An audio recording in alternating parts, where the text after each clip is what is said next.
Right-wing crazy people, Rick Santorum and Matt Staver, spoke at a Pastors for Virginia conference last month. And listen to Staver rant about gay marriage and the law, and then we'll come back and talk about it. June 26, 5 justices of the United States Supreme Court said that the 1996 legislature that was composed of bipartisanship that passed the Federal Defense of Marriage Act that affirmed, not designed, not created, but affirmed the God-given natural created order of the union of a man and a woman as marriage, signed into law by President Clinton. Huge consensus across party lines, which we don't see today. That Congress, and by implication everyone else who believes like that Congress did, was hateful, bigoted, and they are enemies against humanity because they believe that marriage is the union of one man and one woman. I say to Justice Kennedy and the other 4 justices, and I say this strongly as an attorney who is also an officer of the court, how dare they say that those who believe in marriage are bigots and haters of humanity?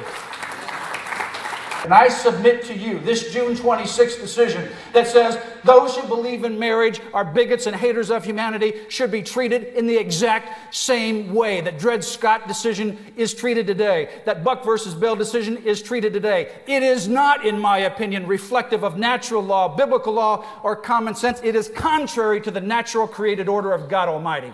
Yeah, wow. There's a lot of things to break down there. So first of all, I love how he thinks he's giving like a legal breakdown, and he's explaining to people like why, according to the Constitution and according to the law books, the Republicans are right when they want to discriminate against gay people and everybody else is wrong.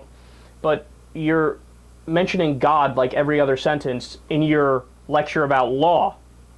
Meanwhile, of course, the United States, the Constitution of the U.S. explicitly says, don't get God involved in law at all, don't get the Bible involved at all. Did you know that God is mentioned in the Constitution 0 times? The Bible is mentioned in the Constitution 0 times. Jesus, 0 times. They have the Establishment Clause. It says the government needs to remain neutral on issues of religion. You cannot establish a religion. But here he's arguing, well, obviously, legally speaking, we're based on the Bible and God and religion. No, we're not. We're not at all. It's the exact opposite. And then I love when he compares the decision of the Supreme Court, which, by the way, didn't even go all the way and, legalize same-sex marriage for everybody, but just said that states can, it struck down the ban on gay marriage federally, so individual states can determine, yes, we're going to allow gay marriage, right? I love how he says, well, that's like the Dred Scott decision. Okay, Dred Scott decision. Slaves are slaves, end of discussion. That's essentially what that decision was, right?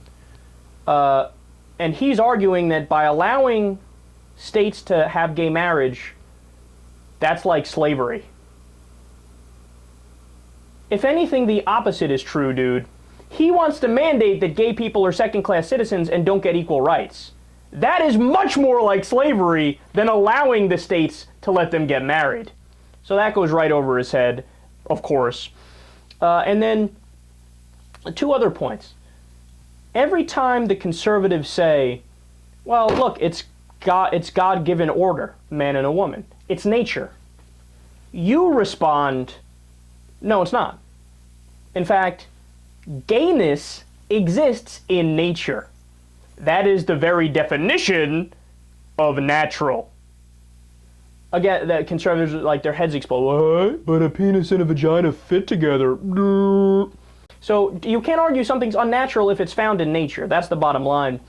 And then, last point, when they say, oh yeah, I'm appalled that these guys say we are hateful and bigoted for not being in favor of gay marriage. That's right. That's exactly what we say. And you are hateful and you are bigoted.